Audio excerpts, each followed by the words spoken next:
bisa kirim pertanyaan di komentar. Oke, kita udah tersambung dengan halo, assalamualaikum. Malam bro. Ya, malam juga. Apa kabarnya kabar? Mas? Ya, kabar baik. Alhamdulillah. Gimana kabar di sana? Alhamdulillah. Oh, Susah jajan. oke. Biasa kalau malam-malam gini sibuknya apa nih? Oh iya, boleh tahu nggak nama-namanya siapa-siapa aja nih yang malam ini yang live? Boleh. Halo, selamat malam semuanya. Kenalin, saya Lani dari Digit On. Halo, gue Biar dari Digital juga. Dan terakhir gue Kenny dari Digital. Halo, selamat malam semuanya. Oke, selamat malam Mas.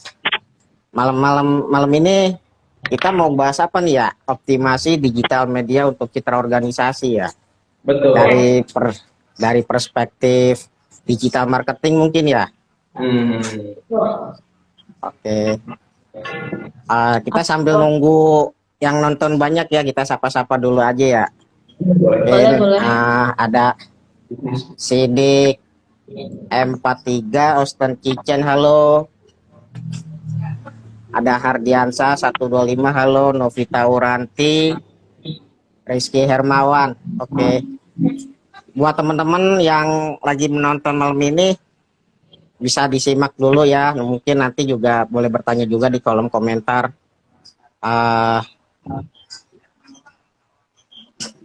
Oke, bisa dimulai ya. Digital ini bergerak di bidang apa ya kalau boleh tahu kita profilnya? Oke. Kalau gitu mungkin buat perkenalan dulu buat teman-teman di sini. Ya. Halo semuanya, buat teman-teman yang baru join live-nya, sampai di live-nya Taruna ya, di Karanganyar. Ya, Karang Turunan 05 Karanganyar. Oke, halo salam kenal semuanya. Di sini ada Lani, ada Gebiar dan juga ada Kenny dari Dikit OO. Jadi malam hari ini mungkin kita bakal ngebahas seputar yang berdigital-digitalan adalah ya. Nah, kalau untuk pertanyaan ini adalah Dikit OO ini tuh sebenarnya bergerak di bidang apa sih? Jadi kita itu bergerak di bidang digital agency ya, dimana kita tuh sebenarnya adalah orang-orang yang dibutuhkan gitu kenapa gitu loh, karena ya di sini siapa sih orang yang nggak pakai sosial media gitu kan ya, dimulai dari mungkin belasan umur sampai tua pun pasti pada tahu lah sosial media, minimal tahu namanya aja berarti mereka udah mengikuti perkembangan zaman juga gitu. Iya benar. Jadi berfungsi sebagai bisnis juga ya. Nah, kalau untuk kebiasaan kita itu seperti apa gitu ya, apa yang kita kerjakan. Jadi sebenarnya ya digital itu kayak ya udah digital aja gitu lah, yang kayak ngurus sosial media, kita bikin konten, kita bantuin UMKM untuk apa ya, solving problem mereka lah, kira-kira untuk berjualan itu seperti apa gitu loh. Terus kayak di ranah digitalnya di Instagram lah, di Google, Twitter, Facebook, pokoknya sosial media di mana-mana. Ada tantangan seperti apa bergeraknya, bisa lagi bergerak. Itulah perkenalannya. Oke, berarti kalau untuk memulai sesuatu di digital marketing ini kita butuh personal branding atau pencitraan gitu ya. Nah, itu kira-kira perbedaan antara personal branding dengan pencitraan itu apa sih gitu? Seberapa penting gitu? Karena pada dasarnya kalau kita berbicara soal personal branding ya, ada dua sudut pandang ya. Pertama, sudut pandang dari persepsi diri sendiri, menilai kita seperti apa. Kedua, penilaian orang tentang brand atau tentang diri kita sendiri gitu. Itu adalah gabungan dari kedua itu. Kalau misalkan pencitraan itu sesuatu yang kita buat untuk menaikkan sesuatu kebanyakan. Ya, orang-orang yang melakukan begitu, mereka melakukan biasanya mereka lakuin. Kalau mereka personal branding itu adalah gabungan dari pemikiran orang tentang kita dan sama pemikiran kita tentang diri kita sendiri. Kurang lebih itu. Oh iya. Terus apakah perlu sebuah organisasi itu membangun personal branding di digital, di dunia digital, di sosmed? Sebenarnya kalau untuk jualan itu nggak harus dari bisnis ya. Iya, kalau bisnis dari segala aspek juga dapat sih. Karena kan itu juga apalagi masyarakat luas ya, mereka perlu tahu tuh. Mulai dari organisasi ini juga organisasi untuk apa, dari siapa, dan kegunaannya itu untuk apa lagi gitu. Jadi menjelaskan secara lebih lengkap ya, bisa lagi untuk dicerna sendiri oleh masyarakat luas kayak gitu. Oh gitu ya. Mungkin di Karang Taruna sendiri banyak yang belum tahu nih, Mas, biar Mbak, apa saja sih digital media itu, ruang lingkupnya gitu. Oke. Benar ya, tadi sempat lagi sebutin juga. Jadi digital itu tuh gimana ya? Ruang lingkupnya ya udah semua aja yang berkaitan di handphone zaman sekarang itu Iya, sosial media jadi. Betul. Jadi kayak yang paling penting sekarang adalah Instagram adalah nomor satu guys. Instagram itu tempat orang ya. betul, tempat orang-orang ya mulai dari kenalan, mulai dari dia personal branding, mulai dari brand identity-nya mereka apa seperti itu. Rata-rata ya mostly orang-orang itu pada mengangkat gitu kan Instagram. Kalau sekarang trennya masih ada di Instagram. Jadi juga mungkin untuk yang itu bisa pasti dijangkau Google Ads. Google Ads ini itu berarti dia itu ranah yang ya Google. Tapi itu masuk dan nah Google sendiri pun di dalamnya itu gitu. Nah Google Ads itu masih termasuk terus juga Twitter masih apa ya kesenjangan antara Facebook, Twitter dan juga mungkin sosial media yang lainnya gitu karena kayaknya dengan Facebook, Twitter pun apa ya nggak sebanyak Instagram gitu. Tapi kan kalau misalnya kita berbicara tentang digital media, yang paling banyak kita bahas Suara putus-putus. digital platform. Nah, yang paling banyak kita pakai adalah di sosial media dan instant messenger. Instant messenger itu WhatsApp, Telegram, kayak dan masih banyak lagi jenisnya gitu. Kalau sosial media itu bisa masuk lagi mungkin ada sosial media, ada sosial media secara utuh, sosial media networking itu misalnya kayak Facebook itu maksudnya itu maksudnya social networking juga. Kalau sosial media tuh yang orang tahu, yang kebanyakan orang pakai sekarang tuh cuma ada dua di dunia. Itu ada Twitter sama Instagram. Kalau platform digital platform itu bisa masuk ke search engine. Dan itu misalkan kayak Google, Yandex. Suaranya agak kurang jelas ya, Mas, di sini. Oh ya, sorry. Ada orang ngobrol bukan dari kita deh kayaknya. Iya. Oh. Iya.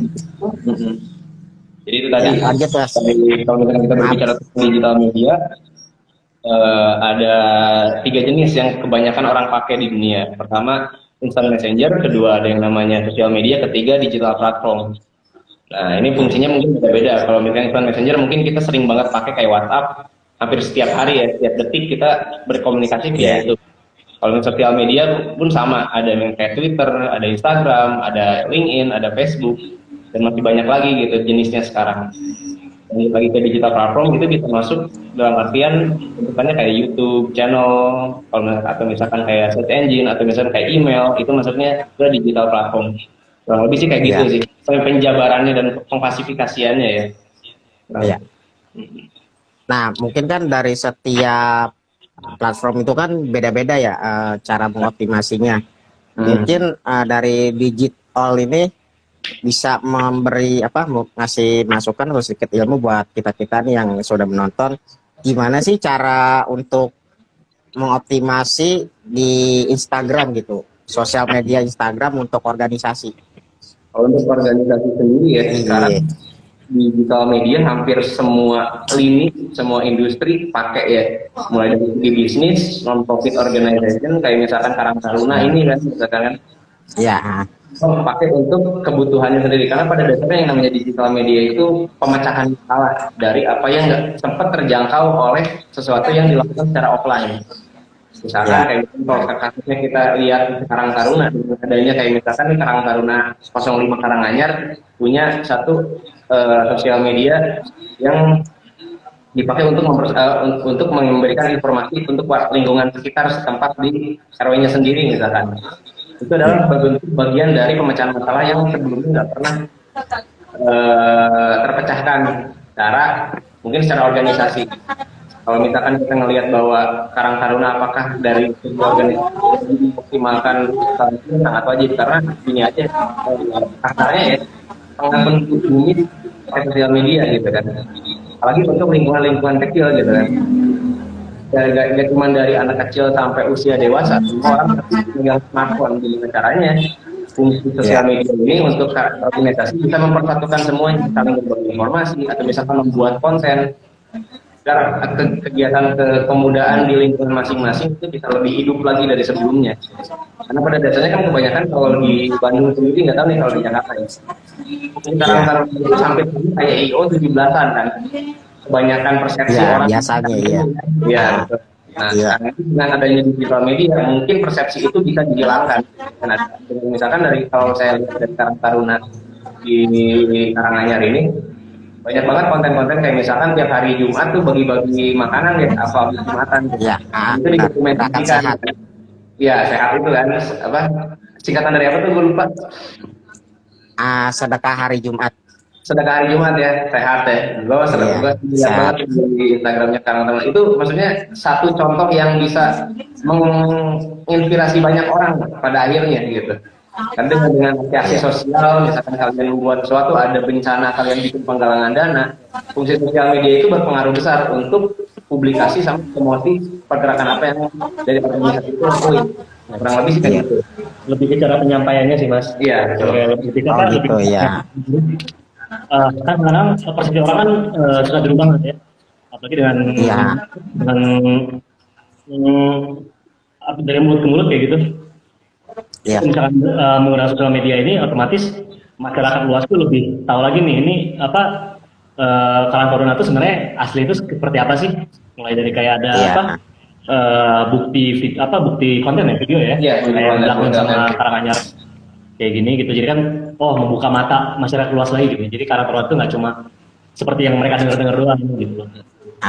Jadi lebih ke pencitraannya lebih optimal, sama personal brandingnya pun lebih positif. Dan artian Karang Taruna emang dengan adanya digital media ini pasti bisa kayak ngasih tren-tren positif buat lingkungannya. Jadi dua value ini dapat langsung gitu. Mulai dari pencitraan sama personal branding ya, betul. Terus kalau untuk menurut digital ini konten-konten apa saja sih yang bagus untuk dipublikasikan di Instagram gitu atau di sosial media? Konten-konten yang bagus menurut tim digital. Ya tergantung juga sebenarnya. Keperluannya kayak gitu, keperluannya sendiri untuk apa. Tapi kalau menurut kita ya, konten yang paling bagus itu ada konten video dan juga mengedukasi. Yang mengedukasi sih sebenarnya.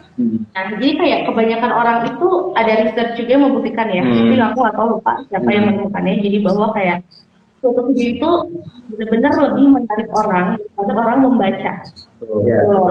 Jadi kalau menurut tim digital sendiri adalah zaman sekarang emang orang-orang itu tertarik gara-gara ya udah gue latah nih ngelihat video ini, kok dia bagus ya pakai bajunya, kok dia lucu ya kayak gini. Sama pengaruh itu ya. Betul, kok dia bisa ya mengedukasi dengan cara mungkin bagi-bagi makanan di hari Jumat kayak gitu loh.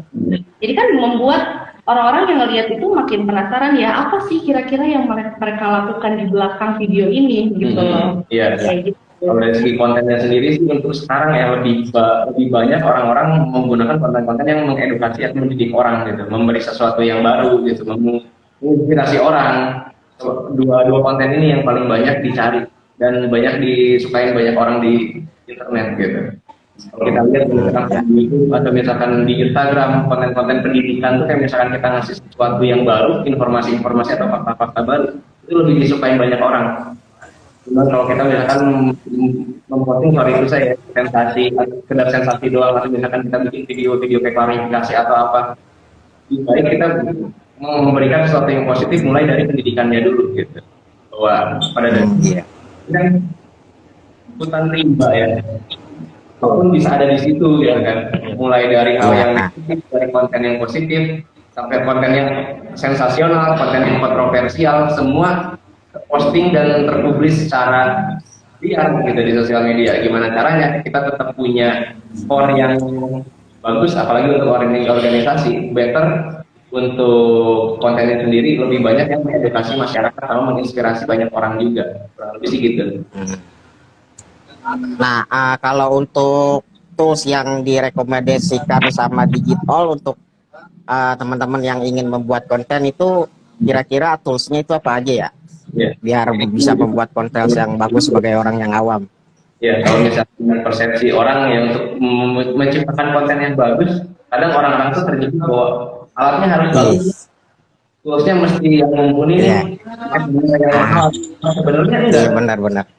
Dan sebenarnya tidak harus seperti itu. Dengan kita kayak gini aja, dan mungkin sudah memberikan konten-konten yang positif buat orang kan pada dasarnya. Kita bermodalkan kamera depan handphone, kita bisa Jakarta Bandung gitu. Sekarang terjadi kan Jakarta Pusat sama Bandung kita lagi ngobrol itu misalkan. Cuma juga untuk tools apa aja nih yang mesti dilain. Pertama sosial medianya dulu nih. Pertama dari medianya kita mesti punya konsistensi dalam memposting sesuatu. Kan dibikin tema harian dengan tiap hari Senin. Setiap hari Selasa kita memposting apa nih, gitu kan. Dan untuk toolsnya sendiri kita nggak perlu repot-repot memikirkan bahwa semua berbayar dan semua harus mengeluarkan dana yang besar gitu.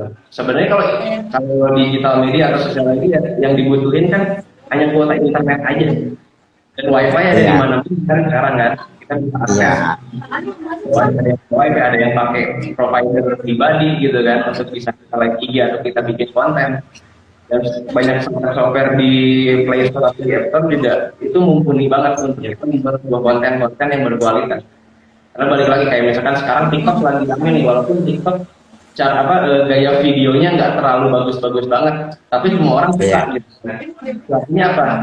Tidak harus kita mempunyai sesuatu yang wah untuk bisa membuat konten. Semua berawal dari video.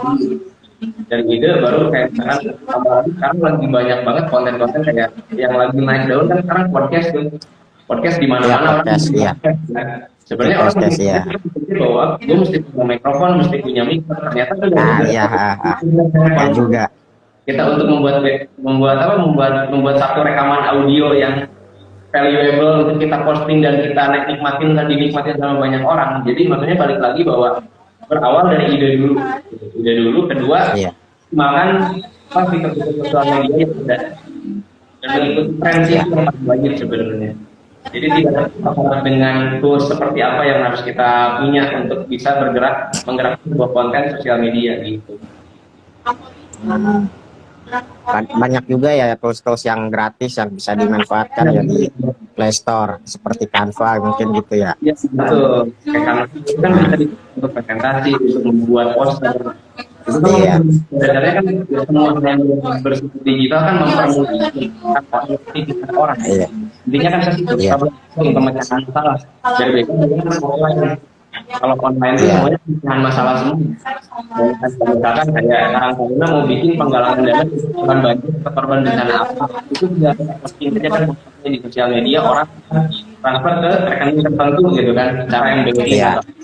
Kalau sekarang masa pandemi kan kita susah untuk bisa tatap muka secara langsung. Dengan adanya digital media itu akan mempermudah setiap organisasi apa untuk tetap bergerak gitu. Tanpa harus stuck, kita nggak bisa ngapa-ngapain.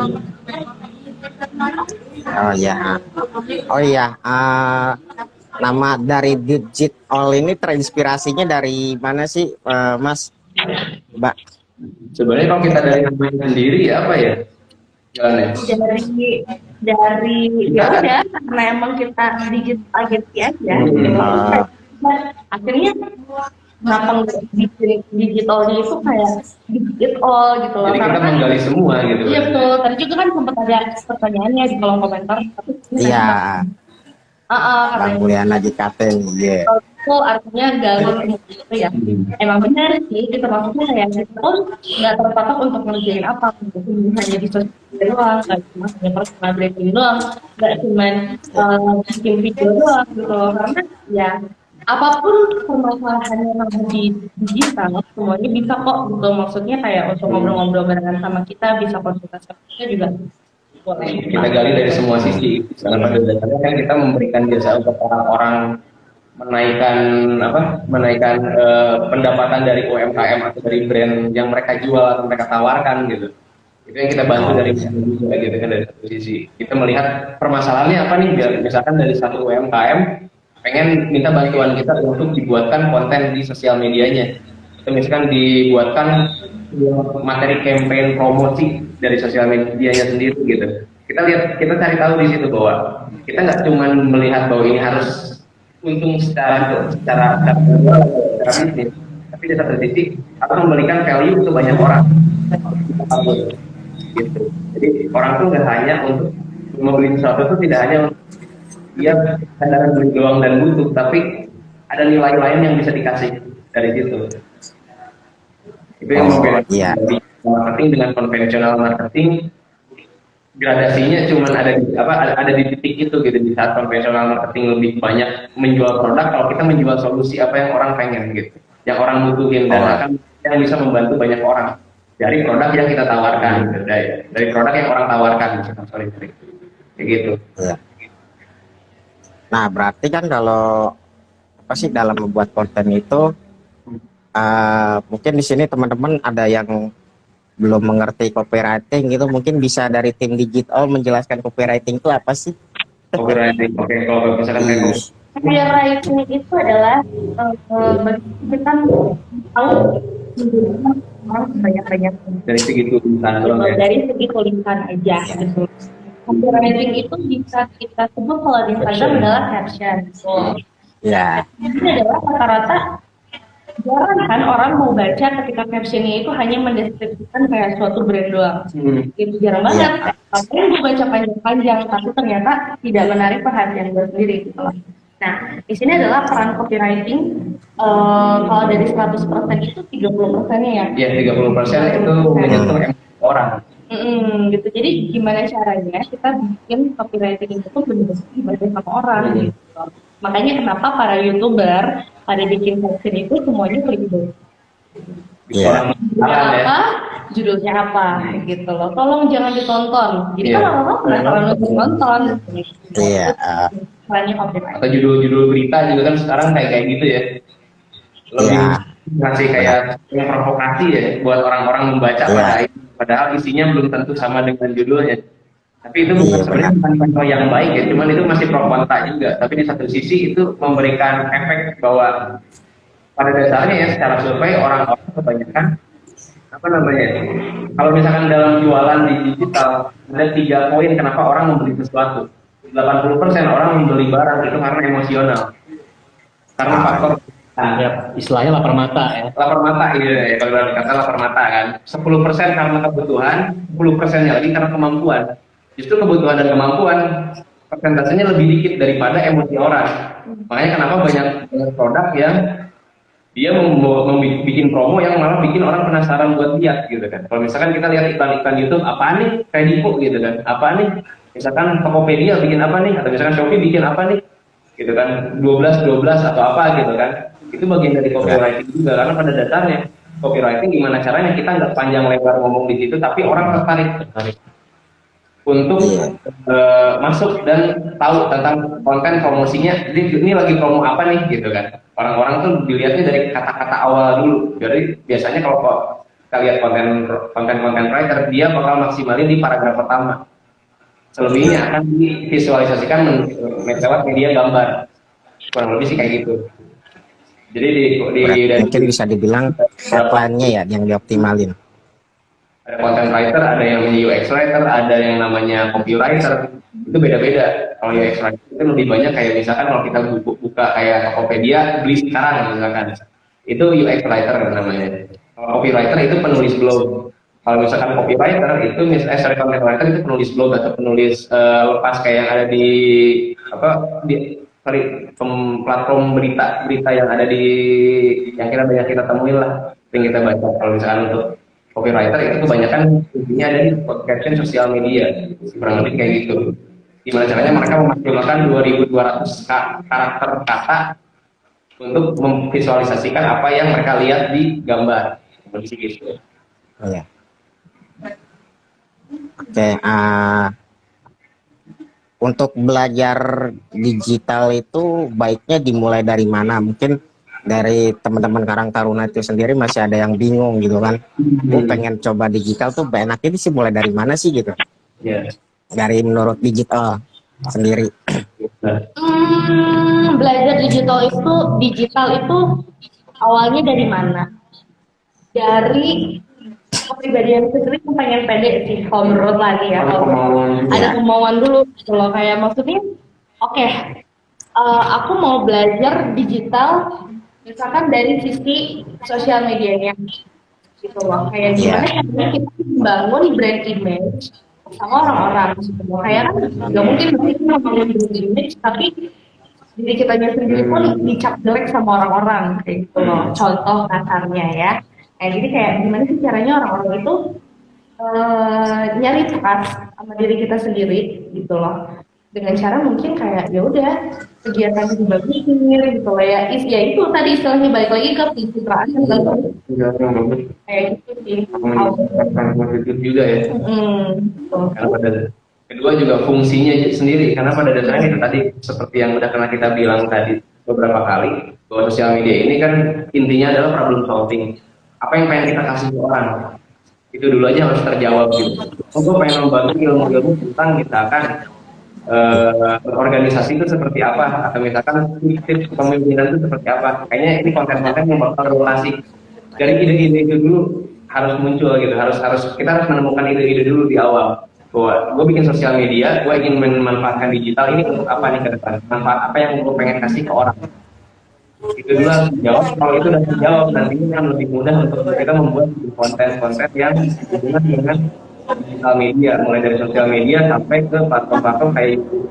Lebih begitu. Karena pada dasarnya kebanyakan digital media kan sekarang udah banyak banget.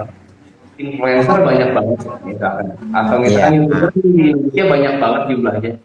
Tapi pertanyaannya apa yang membedakan lu dan orang lain? Itu dulu. Apa yang lu mau kasih ke orang lain dan beda dengan orang lain kasih ke orang-orang ada yang ada di sekitarnya. Itu dulu harus dijawab pada dasarnya. Kalau itu sudah terjawab, baru kita dengan sendirinya ide-ide kreatif akan ide-ide. Itu yang kita lakuin biasanya.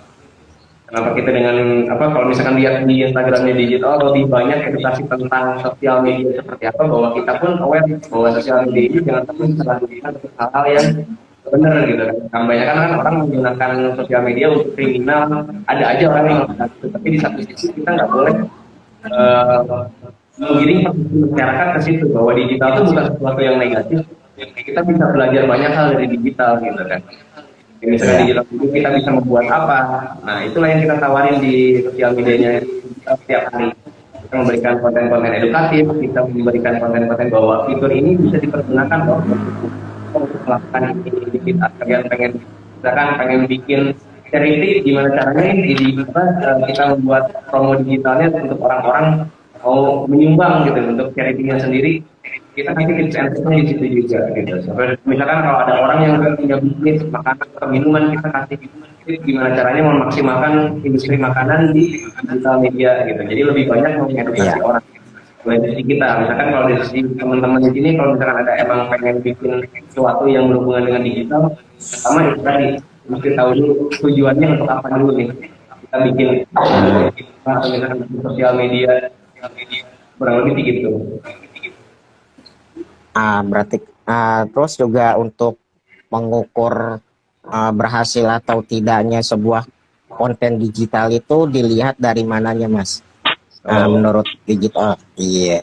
Iya, kalau misalkan kita kalau secara teknis ada yang kalau di Instagram ada yang namanya engagement rate. Iya. Engagement rate, apa tuh engagement rate? Engagement itu adalah rata-rata orang bereaksi bisa dalam merespon apa yang kita posting, bisa bentuknya dari like, bisa bentuknya dari komen. Jadi like sama komen itu dijumlah, terus dibagi dengan jumlah followers dikali 100. Kalau misalkan yang ideal, engagement rate yang ideal satu sosial media itu adalah lebih dari nggak kurang dari 10% followers yang follow kita gitu.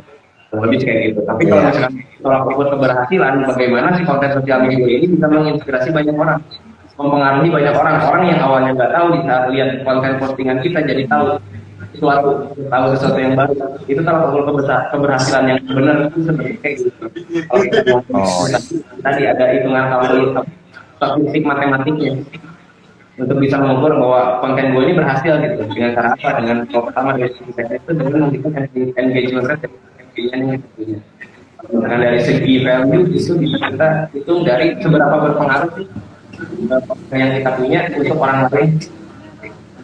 Gitu. Oke, ini sepertinya di komen teman-teman banyak yang pengen bertanya nih, udah nggak sabaran nih. Kita bacain dulu aja ya. Iya. Bentar. Halo, Soherman 4353, Entom 98. Terima kasih sudah bergabung. Halo Abang Fei, terima kasih sudah bergabung. Nah, ini ada nih. Mana sih? Panjang kali. Pertanyaan dari Gumilang Hidayat. Bisnis saya nggak laku-laku jualan di Facebook. Hal apa saja yang harus saya lakukan sampai laku, katanya? Apakah ada hal-hal yang nggak boleh dilakukan saat jualan di Facebook? Pertanyaan dari Gumilang Hidayat. Oke. Siapa tadi? Mas Gumilang Hidayat. Iya, Mas. Iya. Oh ya, makasih nanya. Jadi gini, Mas. Makanya kita kembali lagi ke nama kita ya, digital ya. Maksudnya tuh berarti digital doang. Jadi apa aja yang perlu digali lagi dari suatu usaha atau suatu kegiatan, entah itu UMKM atau itu organisasi. Jadi kita balik lagi nih. Jadi kayak apa aja yang lebih dibutuhin ya dari suatu bisnis usaha. Misalnya coba tadi Mas bilang tadi ya. Lebih butuh tuh bagaimana nih, misalkan dari Facebook tadi katanya kurang laku ya. Mungkin kurang laku ya. Mungkin ada beberapa aspek nih. Entah dari itu suatu konten, kalau misalnya itu kontennya kurang menarik, kita lebih alihkan ke Instagram, visualisasi gitu loh. Entah itu bisa dari video, lebih testimoni lebih dapat lagi, apa itu dari si jualannya yang masih berada ini kita untuk ditangkap ya. Itu bisa kita alihin ke misalkan online app ya, misalkan Tokopedia, Shopee segala macam. Saya kan kadang-kadang orang mikirnya susah nih, takutnya kurang terpercaya nih untuk pembayaran. Karena itu kalau dari Facebook kan otomatis dia pembayaran online kan, banking kayak gitu loh. Karena ada orang kurang ada ngerasa insecure dengan itu, mungkin mereka lebih memilih untuk membeli via Tokopedia dan lain-lain. Ya. Itu mungkin kurang terbangun trustnya kali ya. Ya betul. Mungkin untuk lebih yang gampang diakses lagi mungkin via Gojek atau GoPay atau ya gitu loh. Lebih gampang diakses sih. Sayapnya lebih dilebarin lagi. Ya benar. Jadi kita kali lagi kebutuhannya itu bagaimana lagi gitu ya. Sama mungkin dari segi value-nya juga mungkin harus ditekankan lagi bahwa di sosial media di saat kita menjual sesuatu itu balik lagi kita memberikan apa nih nilai manfaat dari produk yang kita jual. Itu yang harus ditonjolin dari satu produk tertentu. Misalkan kenapa sih sebuah brand menjual handphone gitu kan? Karena fungsinya adalah manfaatnya untuk orang bisa berkomunikasi. Kurang lebih sih gitu sederhananya ya. Misalkan jualannya, kenapa sih jualan t-shirt atau jualan apa? Oke, untuk membantu orang mempunyai wardrobe atau baju untuk keperluan sehari-hari misalkan. Lebih banyak menonjolkan nilai manfaatnya daripada jualan secara hard selling ya. Ya. Jadi lebih banyak soft sellingnya daripada hard sellingnya. Kadang orang tuh lebih memilih di saat dia pengen membeli sesuatu yang dia tanyain apa manfaatnya ini buat gua. Mungkin itu yang harus lebih banyak ditonjolin juga. Betul. Sama satu lagi mungkin lihat target marketnya dan juga banyak-banyak istighfar dan juga berdoa katanya berdoa ya. Dari Dede Irwani. Tadi kan nyebutin soft selling ya. Soft selling itu apa sih? Mungkin ada teman-teman Karang Taruna yang masih belum tahu soft selling. Dan saya juga pernah dengar ada istilah covert selling. Nah, perbedaan antara soft selling dan covert selling ini apa nih, Mas Mbak? Oke. Kalau untuk hard selling kali ya, mungkin hard selling juga. Ya. Kalau hard selling itu tujuannya adalah ya udah ketika kita mau menjual sesuatu, misalnya kita mau jual jam tangan, oke, kita langsung post gambar jam tangannya, habis itu kita bisa harga, terus kayak jenis jam tangannya apa, sama deskripsi lainnya. Buatan mana gitu. Itu yang disebut dengan hard selling. Jadi kita udah to the point nih, kita mau jualan jam tangan. Kalau untuk soft selling inilah yang kita makan konten dalam penjualan atau gitu yang jadi soft selling sendiri adalah kayak contohnya ini ternyata visualisasi yang kita gambarkan itu adalah binatang misalkan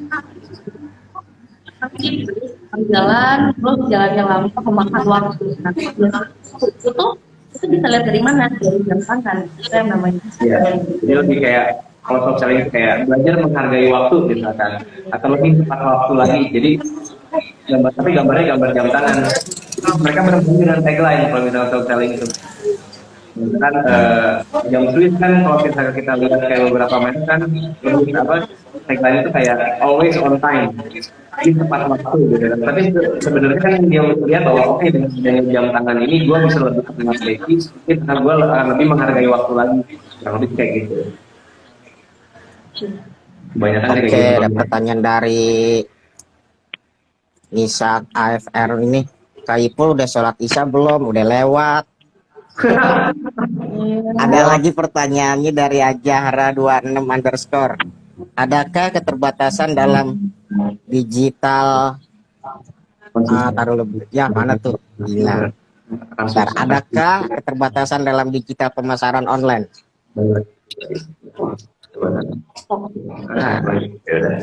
Untuk keterbatasan di digital media ya, karena pada dasarnya kita nggak pernah tahu siapa yang lihat, siapa yang baca, atau siapa yang menikmati konten-konten yang kita bikin gitu kan.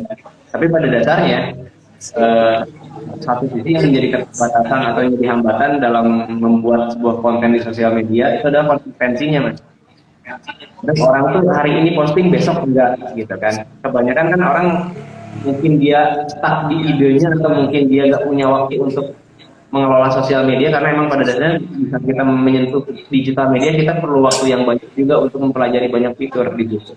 Fitur-fiturnya sendiri itu punya kegunaan masing-masing gitu kan. Karena mungkin orang udah berpikir bahwa ribet juga ya main sosmed, ternyata harus posting setiap hari kayak gini, orang akan kabur sendiri, kitanya nggak konsisten membuat postingan gitu. Minimal kita misalkan dalam satu minggu kita bikin postingan 3 kali, atau misalkan dalam satu hari 1 posting. Itu harus kita konsisten selama setahun ke depan atau beberapa waktu ke depan. Nggak boleh sampai kayak hari ini posting, besok beberapa hari kemudian nggak posting lagi, baru posting lagi setelah itu. Konsistensi sih yang menjadi keterbatasan pada akhirnya di sosial media, karena pada dasarnya semua terjangkau dengan adanya digital, semua terkoneksi, semua mendapatkan informasi yang sama gitu. Kalau misalkan di Karang Taruna sendiri kan fungsinya bisa menjadi bahwa ini wadah buat ngasih informasi seputar lingkungan dari RW sekian gitu kan, dari RW-nya Karanganyar dan pengen ada misalkan ada informasi tentang penggalangan dana, atau misalkan tentang bersih-bersih antar kampung, atau misalkan kayak gitu kan. Itu kan bisa dengan sosial media kita dapat informasi yang sama. Sebenarnya sosial media harus bisa mempersatukan sesuatu gitu kan. Ini diawali lagi dari konsistensinya kita. Dengan maksudnya kadang orang terjebak asal eksis doang di sosmed nih, gitu kan. Padahal tapi konsistensinya nggak ada. Yang jelas kalau misalkan kita udah konsistensi kita dapat duluan. Gitu. Oke. Ya. Ada pertanyaan dari Novita Wuranti. sebenarnya brand positioning itu penting gak sih dalam organisasi? Eh, Pertanyaan dari Novita Uranti, sebenarnya brand positioning itu penting gak sih dalam organisasi? Mungkin Oke, Mas bisa jawab. bisa. Kalau misalkan kita melihat brand Mungkin bisa positioning, dijelasin dulu aja kali. Brand positioning itu apa? Mungkin juga banyak yang belum mengerti. benar, brand positioning itu kayak misalkan gini apa, bagaimana brand itu ada di masyarakat gitu pada dasarnya, bahwa dalam itu kan bagian dari strategi sih sebenarnya kalau brand positioning, bagian dari strategi marketing, bahwa organisasi kita tuh tujuannya untuk apa sih, untuk siapa sih gitu kan. Misalkan kita mempunyai satu produk kita tuh ditujukan targetnya gitu kan, lebih ke targetnya siapa gitu kan. Misalkan kalau Karang Taruna melihat bahwa Karang Taruna ini punya akun Instagramnya ini sendiri fungsinya apa dan untuk siapa. Misalkan kalau ini untuk mempersatukan anak-anak muda di Karanganyar misalkan. Misalkan anak-anak muda di Karanganyar nggak akan ketinggalan informasi selama mereka memfollow Instagramnya Karang Taruna dari Karanganyar sendiri misalkan. Itu dari positioning. Kalau misalkan kita kayak dalam organisasi fungsinya lebih banyak siapa sih yang akan menerima manfaatnya dari setiap brand yang dipunya. Kalau misalkan posisinya adalah Karang Taruna, berarti mengakomodir kebutuhan informasi anak muda yang ada di lingkungan Karanganyar misalkan. Anak mudanya bisa diberdayakan untuk melakukan hal-hal yang positif. Itu adalah yang kebanyakan kayak gitu. Jadi brand positioning itu adalah brand identity. Ya, Jadi betul. untuk kalian mengenal brand ini, dan juga harus tahu brand positioning itu target market kalian itu dan kayak apa ya, pertemanan ini ataupun kayak daerah-daerah lingkungan kalian itu seperti apa. Harus dilihat dulu. Jadi kan kita bisa tahu nih target kayak apa, target kita kayak apa. Betul. Baru habis itu kita bikin kontennya. Iya, yang sesuai dengan apa yang dipengen sama brand Kita capai. sendiri. Betul. Ya. Ada pertanyaan lagi dari Novita Uranti. Apa sih yang bikin kakak-kakak tertarik terjun ke dunia digital marketing? Mudah, serba mudah sekarang. Karena sekarang di zaman semuanya dipermudah ya. Siapa sih nggak kemudahan gitu di saat kita melakukan promosi dengan berbagai keterbatasan, misalkan kita promosi dari mulut ke mulut itu kan sangat terbatas banget ya. Gak semua orang bisa tahu dengan digital media, semua orang bisa menjangkau pada akhirnya. Karena pada dasarnya yang namanya digital itu nggak mati sampai kapanpun. Karena pada dasarnya digital itu mengakomodir dua kebutuhan manusia. Ya manusia kan karakternya beda-beda, tapi mereka pasti punya dua sifat dasar. Yang pertama, manusia itu cenderung pengen diakuin. Kedua, manusia itu cenderung narsis. Makanya kadang di sosial media banyak orang-orang selfie kan, karena kedua kebutuhan itu terakomodir oleh sosial media. Makanya kenapa sosial media dari dulu sampai sekarang nggak mati-mati, malah banyak ya karena itu tadi, orang narsis. Gitu. Itu secara psikologisnya. Kurang lebih sih kayak gitu. Kedua juga karena sekarang era pandemi juga kita sangat terbatas untuk bisa melakukan sesuatu gitu kan, apapun yang di aktivitas kita pun jadi sangat terbatas. Dengan sosial media kita mendobrak keterbatasan itu semua gitu. Jadi apapun yang kita pengen berkarya, kita pengen melakukan pekerjaan, kita pengen tetap jualan. Yang awalnya mungkin jualannya offline, gara-gara pandemi kita jualannya di online misalkan. Itu justru memberikan peluang yang lebih besar karena jangkauannya nggak cuma di daerah itu doang, tapi se-Indonesia lebih luas ya. Nah, bisa menjangkau lebih luas. Betul. Nah, terus pertanyaan lagi dari Eguanim Ante. Seberapa efektif hashtag dalam sebuah konten? Lalu apakah hashtag yang kita pakai harus selalu lurus dengan isi konten atau dibolehkan menggunakan hashtag yang memang sedang viral? Oke, jadi sebenarnya hashtag ini sendiri pun merupakan suatu produk dari sosial media. Jadi bukan sosial media, hashtag itu adalah produk di dalam sosial media. Nah, seberapa penting hashtag dalam sebuah konten? Kalau zaman dulu sih mungkin orang-orang pada belum ngerti perkembangannya, udah sampai sekarang gitu, udah sampai sekarang gitu loh. Nah kalau sekarang mungkin hashtag itu kayak fifty lah dipilih sama orang gitu loh. Apakah penting apa enggak gitu loh? Karena kayak kebanyakan orang dari hashtag itu random gitu loh. Misalkan jualan tas Bandung, itu kan bener-bener banyak ya yang Iya. kayak gitu. Dan kalau menurut digital sendiri sih kurang efektif untuk bener-bener memasarkan dan juga menargetkan pasar yang kita mau. Apa sebenarnya hashtag makin kesini itu kurang kencang sih. Karena semakin banyak fitur-fitur sosial media yang bermunculan dalam satu sosmed itu masih bisa jadi pilihan juga buat teman-teman yang ini masih mengoptimalkan hashtag tertentu gitu untuk di jualan tertentu, karena kadang orang pun bingung di saat buka sosmed pengen mencari sesuatu, dia bisa dimulai dari hashtagnya. Dan beberapa kayak digital platform menjual hashtag itu sebagai produk, bukan jumlah followersnya tapi seberapa banyak orang yang menggunakan hashtag gitu. Semakin banyak semakin kita akan masuk ke eksplorasi orang di digital media, walaupun dia mungkin nggak follow kita, walaupun dia nggak mengikuti kita dari konten-kontennya kita gitu kan, bukan followersnya kita, tapi dengan adanya hashtag orang yang nggak follow aja bisa lihat, Bisa ngelihat konten kita ya gitu. Ada pertanyaan lagi, lalu apakah hashtag yang kita pakai yang selalu lurus dengan disebutkan atau dibolehkan menggunakan hashtag yang memang sedang viral? jadi pro kontra jadi Suka-suka dia yang dijualkan. saya jualan juga Lo mau konten lo dengan brand identity atau lo mau konten lo viral itu aja. gitu. Pilihannya cuma dua. Kalau mau dihargai sama orang dan mau dikenal. Orang pengen Ya, laku sama terus orang pilihannya ah, Tapi kalau misalkan banyak pesan, berarti dia bakal laku. iya Jadi gitu. gimana? Buat diri itu. Itu sebenarnya pro kontra juga sih pakai hashtagnya dan menggunakan hashtag tertentu. Mungkin beberapa hashtag harus menggunakan hal kayak gitu. Kan kita jualan baju atau jualan ikan gitu. Sekarang kan Iya. banget nih ikan cupang di mana gitu kan. Kalau misalkan orang pengen nyari ikan, itu tinggal cari aja hashtag jualan ikan cupang gitu. Ntar bakal ketemu tuh Iya. akun yang jualan gitu kan. Karena pada dasarnya di saat kita menggunakan digital media untuk bisa meningkatkan penjualan suatu produk, otomatis segmennya lebih mengkerucut lagi. Itu tadi yang namanya brand positioning tadi, bahwa di digital media itu kadang yang membedakan dengan jualan di pinggir jalan adalah kita punya segmentasi market yang mengkerucut itu langsung ke segmennya. Kita nggak mungkin jualan ikan cupang ke ibu-ibu misalkan kan, itu tidak sesuai dengan segmen. Tapi kalau misalkan kita jualan ikan cupang ke anak kecil atau ke orang-orang yang hobi jualan koleksi ikan, itu akan lebih tepat. Itulah fungsi hashtag itu untuk mengkerucutkan bahwa orang-orang yang satu hobi itu bisa melihat apa yang kita posting.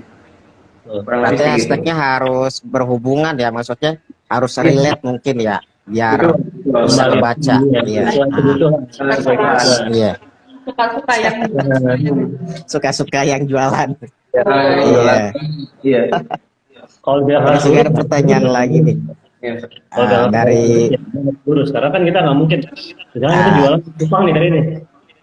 Cuma yang kita tulis apa gitu, gabus sehat gitu, koi ganteng itu kan nggak masuk gitu. Masuk nggak gitu kan. nggak masuk ya. Iya. Emang kadang suka gitu tuh kalau di Instagram tuh kita buka hijab, yang nongol Iya, iya. malah konten-konten negatif. Nah, Ada betul, pertanyaan betul. dari Yang Apras. Iya. jualan halilintar belah mana ada halilintarnya gue cari. Iya. Mungkin pasal lintar ya. Iya. Yang keluar. Iya. Ah, Oke. Next Viewer. question. So, Ada next ada dari Apras, sosial media apakah yang tepat untuk memasarkan suatu bidang usaha tergantung. untuk saat ini? Tergantung kebutuhan ya, kembali lagi. Mungkin yang tadi udah beberapa orang yang lihat kita yang menjelaskan bahwa yang kita tadi ngebahas masalah Facebook itu loh, kayak apa orang lakukan di Facebook kayak tergantung, maksudnya kayak pas jualan apa, terus jualan apa, targetnya itu seperti apa, kayak gitu. Mungkin apa ya, punya kalau dengan kalau misalkan jualan di Tokopedia, itu biasa. Jual jasa. Kalau misalkan kita mau bikin akun Instagram, tapi kebanyakan sih orang-orang yang sekarang jualan sosial media yang dipakai cuma di dua.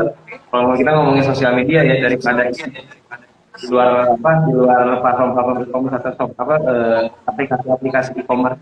Kalau sosial media itu sekarang ada dua yang orang pakai. Yang pertama Instagram, karena Instagram itu kan bentuk feednya kan tiga gitu kan, 3 baris gitu kan.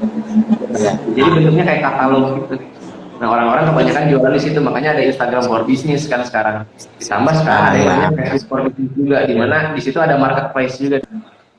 Iya. Nah, orang memaksimalkan di dua sosial media itu, antara Instagram sama Facebook, karena dua sosial media ini tuh yang paling banyak digunakan sama banyak orang. Nah, karena orang mikir juga bahwa jualan di TikTok juga lebih efektif juga, ada aja orang yang berpikir kayak gitu. Sekarang kan TikTok lagi begini, tapi sebenarnya yang booming ya. ini cuma 14% secara nasional, jadi nggak terlalu banyak orang main TikTok. Jadi namanya Instagram, Facebook itu otomatis sebagai dua besar sosial media yang dengan user terbanyak itu berpeluang lebih tepat untuk kita bisa jualan itu. Jadi kayak gitu. Ada pertanyaan dari Dede Irwansyah. Bagaimana cara memulai atau mempromosikan usaha UMKM yang baik di media sosial? Oh, cara memulai atau mempromosikan usaha UMKM yang baik di media sosial. Kita memulai ya, atau usaha UMKM yang baik di media sosial. Jadi, kalau menurut saya ini pribadi ya, karena saya juga mulai UMKM kayak gini. Yang pertama sih bidang apa yang kita pilih, segmentasi kita apa, dan gimana caranya kita produk itu sampai ke segmen yang kita incer ini loh. Jadi dari situ. Mungkin harus di riset dulu kali ya segmentasinya. Kalau misalkan mau jualan di Instagram, apakah produknya ini banyak dicari di Instagram atau gimana gitu ya? Harus di riset dulu mungkin. Orang butuh produk ini atau enggak gitu kan? Iya. Melihat kompetitornya. Iya benar. Apakah banyak apa enggak kompetitornya gitu. Kita mesti punya diferensiasi. Dari semua cara apa yang harus kita pakai tuh untuk menjalankan media sosial buat diri kita sendiri. Salah satunya dalam menjatuhkan harga pasar itu.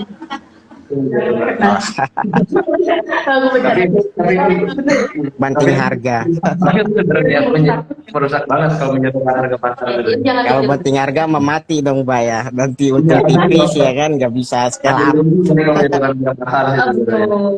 Karena kita bisa milih kita mau dagang apa kita sedekah. Dari tuan apa kita nyari orang gitu kan. Banyak orang-orang tuh. Iya. Jadi semangat buat para UMKM yang tergabung di kita. Iya, kalau misalkan bingung juga dari teman-teman yang punya UMKM ini pengen jualan apa nih, gitu kan kita ada pengen gitu kan. Gue ada modal, gue pengen bikin usaha, tapi kita bingung pengen jualan apa gitu. Invest aja di kita.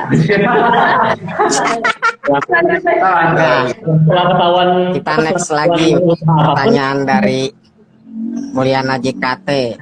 Apakah latar belakang pendidikan dari kakak-kakak dari bidang IT? Sama sekali tidak sebenarnya. Karena sebenarnya kalau kita ngomongin digital marketing nggak ada background kalau kita, tapi pada dasarnya kita melakukan ini dari sejak lama, dari mulai ada yang kita bermain dulu. Kalau zaman kita dulu kita main Friendster, dan Facebook ada Twitter muncul Instagram, seperti ada yang chat kan, sosial media kan banyak. Kita punya minat, kenapa kita senang melakukan digital marketing ya karena kita dari dulu emang anaknya sosmed banget gitu, kita bertiga. Semua sosial media kita ikutin karena pada dasarnya yang kita ngerasain manfaat dari sosial media itu sendiri. Kalau misalkan kita ngomongin apakah latar pendidikan kita harus berbasis ID atau enggak, ini jujur dari sastra Inggris malah pilihan. Kalau saya teknik psikologi. kalau saya sendiri dari hukum gitu, jadi nggak benar-benar harus dari IT ya untuk mulai digital masuk ke dunia digital kayak gini gitu. Pada dasarnya digital itu hal yang baru gitu. Secara bisnis apalagi sekarang titik puncaknya ada di masa pandemi kayak gini, di mana orang digital. Pada dasarnya di saat kita pengen belajar kita jujur aja dulu. kita terlibat menjadi pengguna Belajar akan, apa? nanti kalau ada niat untuk belajar lebih banyak, kita akan mulai buat ini di sosmed itu buat ini, buat ini itu buat ini nih gitu kan. Terus kalau itu buat apa, itu buat apa, nanti kita akan menemukan minat kita sendiri untuk bisa belajar digital marketing gitu. Iya. Intinya mencoba aja dulu kali ya. Nah, kita ya itu pun memulai karena kita punya minat untuk belajar belajar sosial media lebih banyak Iya. di dalam lagi gitu. Sesuai dengan namanya ya digital, itu dari sosial media tidak cuma dari satu sisi doang gitu. Tapi dari sisi lain juga gitu kan. Kalau lebih sih gitu. Oke, kita next dari pertanyaan dari Abida Putri Arifin. Apa job desk khusus dalam marketing agensi? Marketing. Dari masalah yang ada dari UMKM yang udah berjalan. Awalnya kan misalkan UMKM kan pasti jualannya offline ya. Atau misalkan dia punya store, punya toko sendiri, ada yang digital marketing, itu menjangkau orang lebih banyak lagi. Lebih kejangkauan sebenarnya. Biasanya kalau misalkan misalnya di Karanganyar ada satu toko nih, toko baju atau toko clothingan kayak gitu, itu hanya mengakomodir orang-orang yang ada di Jakarta aja. Tapi dengan adanya digital marketing, semua orang atau Indonesia jadi produk Karanganyar gitu. Ya. Agency ya. Kita next pertanyaan dari Bus Pariwisata 5-star. Oh, isi. Haruskah kita posting produk kita setiap hari? Jam berapakah waktu yang tepat untuk posting produk kita?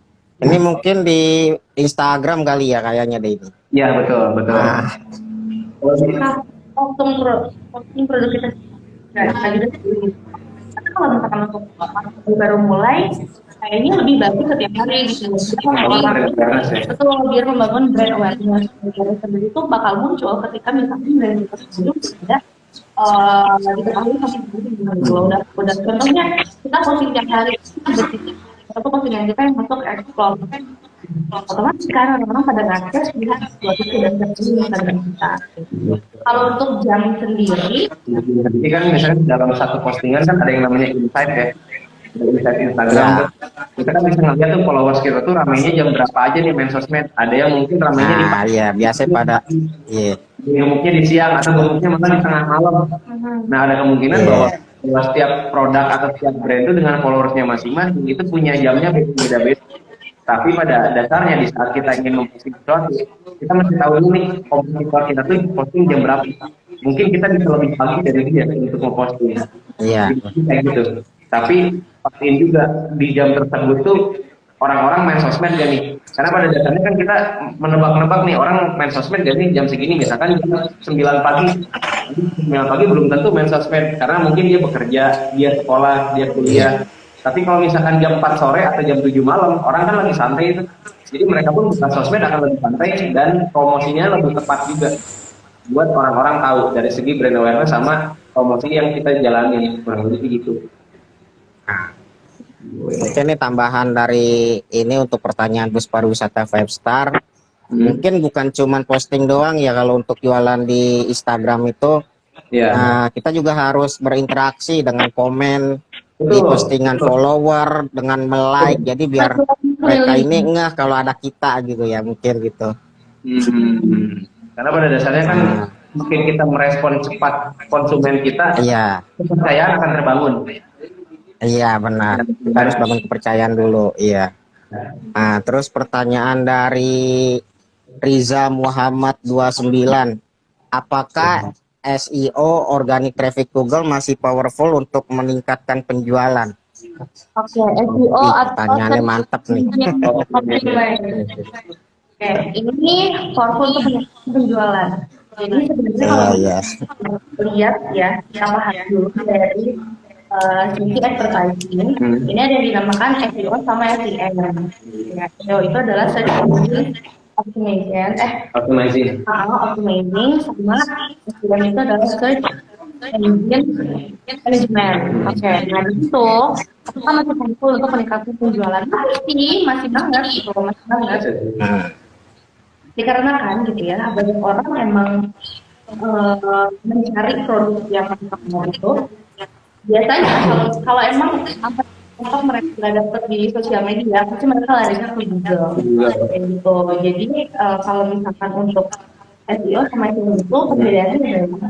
Perbedaannya lebih banyak sih, kayak kalau misalkan kalau di SEM sendiri itu bisa bermuaranya ke SEM. Tapi sosial media akan membantu itu. Itu misalkan jadi lagi tadi sebenarnya apa namanya, ada pro kontra juga apakah SEO ini masih berfungsi atau enggak. Sosial media pun bisa membantu orang di saat mencari sesuatu di Google. Misalkan punya usaha kedai kopi, kita rajin posting di sosial media. Hampir misalkan dari Facebook, Twitter, sampai Instagram, kedai kopi itu punya dan rajin mereka posting di Google. Kedai kopi itu kan muncul dengan sendirinya. Satu sisi itu cara organik. Itu kalau misalkan kita ingin mendapatkan pasar yang lebih luas lagi, SEO masih pilihan buat orang-orang meningkatkan brand awareness sama penjualannya juga, kurang lebih begitu. Nah, gimana cara biar apa sih konten kita bisa di halaman 1 di itu di Google? Itu gimana strateginya? Mungkin bisa kasih sedikit. itu liciknya Google ya. Mereka juga ternyata. Nah, sebenarnya kan kalau misalkan emang pengen ada di jajaran nomor 1 Google di paling atas pencarian, itu emang pertama jual dari kita ngiklan di Google dulu nih. Tapi di iklan di Google juga kan banyak banget, mulai dari ada yang pay per click, ada misalkan cuma selewat doang gitu kan, macam-macam gitu. Misalkan untuk bisa ada iklan di YouTube aja itu kan lewat Google sama. Misalnya iklannya lewat Google juga, tapi pada dasarnya di saat kita masuk ke mesin pencarian pertama itu kita menggunakan sesuatu yang organik. Kalau organik kan kita posting tanpa berbayar nih. Kalau postingan yang berbayar itu kemungkinan akan bisa masuk di paling atas sesuai yang awalnya kita dari mana. Lebih begitu. Jadi pada intinya adalah SEO yang menyebabkan pencarian kita paling tinggi gitu. Kalau SEM karena waktu dan apakah konten kita viral atau enggak pada akhirnya diomongin orang atau enggak gitu. Kita tahu bahwa untuk bisa jadi viral kan nggak gampang. Kita mesti pikirin juga kontennya juga. Kita bisa membuat konten yang itu viral, itu adalah poin saat gimana caranya untuk kita itu lagi sekian banyak orang di internet. Kurang lebih sih gitu. Dari Mulyana JKT berarti tim digital ini terbentuk karena passion masing-masing orangnya ya? Ya, betul gitu dia. Iya. Karena kita punya passion sama juga ya. Betul, sama tujuan. Bener ya? Karena kan pada dasarnya kita di masa pandemi ini mesti mikir keras ya. Kita mesti muter otak gitu, gimana caranya kita bisa sesuatu yang di luar keterbatasannya kita gitu. Akhirnya kita membuat kita melihat dulu bahwa passion kita adalah gimana caranya menjual sesuatu di sosial media, membuat sosial media ternyata begitu komersil. Dari situ kita berangkat bahwa kebanyakan kita melihat problem, kita terbentuk, kita melihat problem di situ. Problemnya adalah bahwa kebanyakan UMKM kan banyak terdampak nih di masa pandemi yang sekarang. Itu kita pengen bantu gitu, bahwa pada dasarnya UMKM juga bisa melebarkan sayapnya. Itu dengan adanya digital, mestinya sangat terbantu dan tidak bermasalah. Dengan adanya pandemi COVID gitu kan, yang awalnya dia jualannya offline, dengan adanya pandemi COVID mereka harus otak menjadi online. Tapi gimana caranya dia tetap bisa menjadi profit untuk produknya masing-masing. Kurang lebih kita lebih memberikan solusi ke mereka. Kasih solusi, bahwa jualannya jangan kayak gini nih, kita bikin konten video. Misalkan kalau promonya jangan terlalu hard selling, kita bikin soft selling aja biar orang-orang ngerasain manfaatnya kayak gimana. Kurang lebih sih gitu. Dari situ, dari keresahan yang kita alamin sebenarnya, karena kita bisa ini membentuk digital marketing kayak digital kayak sekarang. Karena kebanyakan UMKM juga butuh bantuan orang-orang yang di digital bisa tetap bergerak secara menjual, secara branding sendiri gitu. Oke, ini Kak dari Rija Muhammad ya, ada koreksian katanya, koreksi dikit Kak, mungkin yang tadi pertanyaannya tentang SEO ini search engine marketing. yang tadi dia tanyain itu Ya, itu SEM. bedanya apa itu? Iya, SEM. Kalau SEO berbayar, kalau SEM Itu kebanyakan organik gitu. Iya. Kalau orang bermain SEO, Iya. iya. Kalau misalkan itu bermain dengan promo yang berbayar keluar dana lagi gitu di digital. Ini kenapa gimana caranya dia bisa masuk di pencarian nomor 1 gitu kan. Nah, kebanyakan yang ketahuan nih orang yang pakai SEM mana yang pakai SEO. Nah, biasanya kalau yang pakai SEO itu tulisan itu ada tulisan iklan. Iklan berbayar promo paid biasa. Iklan bersponsor mungkin ya, ada itu level. Ya kan sponsor kalau misalnya kayak di Instagram kan kebanyakan. Ya, Misalkan kayak di SEM itu kebanyakan dari konten-konten organik yang konsisten diposting setiap hari. Itu bisa muncul di situ. Ya. Gitu. Diposting tiap hari terus orang banyak nyari itu bisa masuk tuh di SEM. oh iya iya. Ini ada pertanyaan dari Kemala ALMN. Oh, Apakah digital bakal membuka lowongan pekerjaan katanya? Buka lowongan pekerjaan nggak Kak digital nih? Pekerjaan ongoing ya. Ongoing ya kalau misalkan kita itu jauh ini kita menggunakan jasa freelancer ya untuk membuat konten yang sesuai dengan kebutuhan klien. Kebanyakan klien misalkan butuh bikin video, kita masih menggunakan jasa freelance. Jadi balik lagi ke keahlian masing-masing. Di saat kita butuh copywriting, kita akan merekrut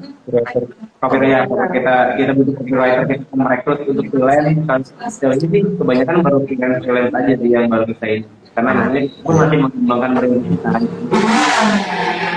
Kalau misalkan pengen tahu boleh cek setiap hari aja kabarnya di Digital. Oke, jangan lupa follow ya.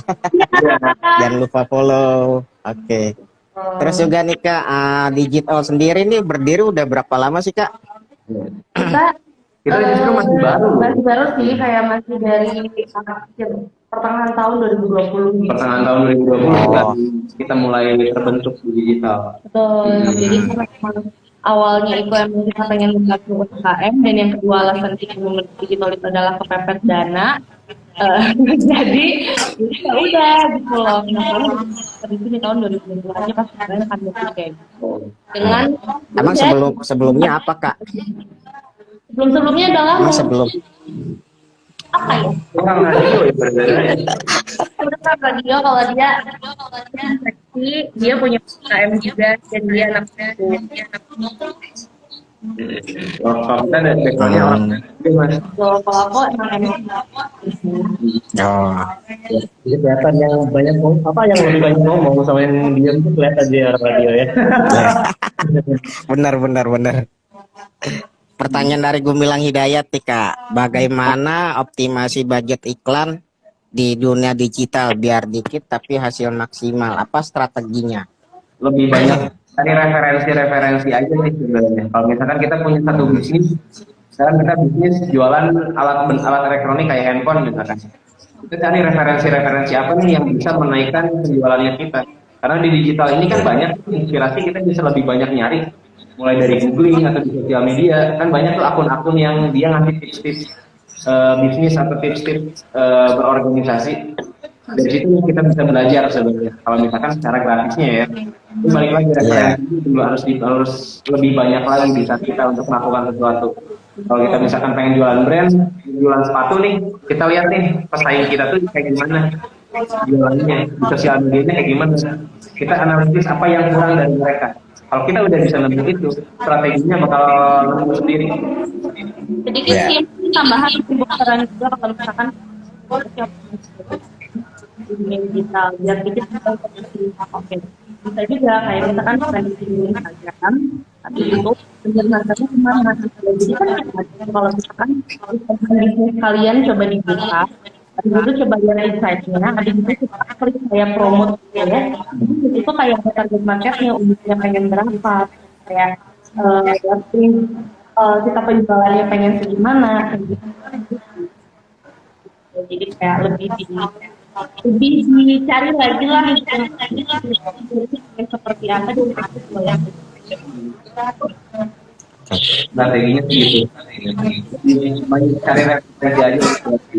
dari pesaing itu sudah dimulai duluan, atau misalkan dari Harus riset dulu ya. Iya. karena memberikan banyak referensi kayak misalkan kan kalau misalkan orang senang desain pasti kita bisa seperti internet atau di sini. Biasanya orang-orang ambil referensinya dari referensi aja di internet untuk mencari strategi. Karena setiap brand punya strateginya masing-masing, punya karakternya masing-masing. Itu karakter yang emang kita harus punya. Pertama ya bangun karakter dulu, kurang lebih begitu. Next kita lanjut pertanyaan dari Heru Baeng.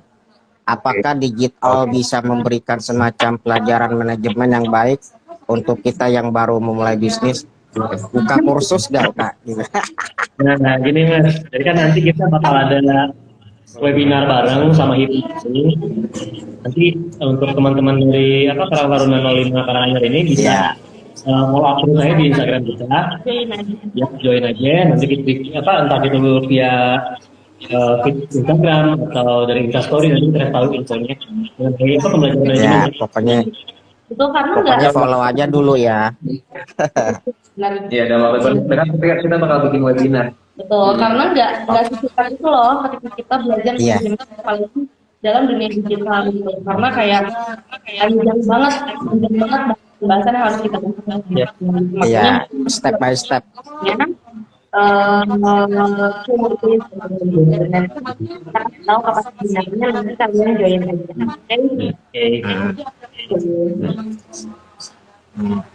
Oke nih Kak, terima kasih banyak ya Kak untuk malam ini live-nya. Untuk malam ini buat teman-teman yang udah menonton, terima kasih semuanya udah menonton sampai dari awal sampai habis. Jangan lupa terus stalking IG-nya Karang Taruna RW 05. Nanti kita bakalan bikin acara TikTok ini dengan tema-tema yang lebih seru dan lebih informatif. Oke Kak, terima kasih banyak ya Kak, sukses selalu buat digital. Terima kasih. Oke, assalamualaikum warahmatullahi wabarakatuh.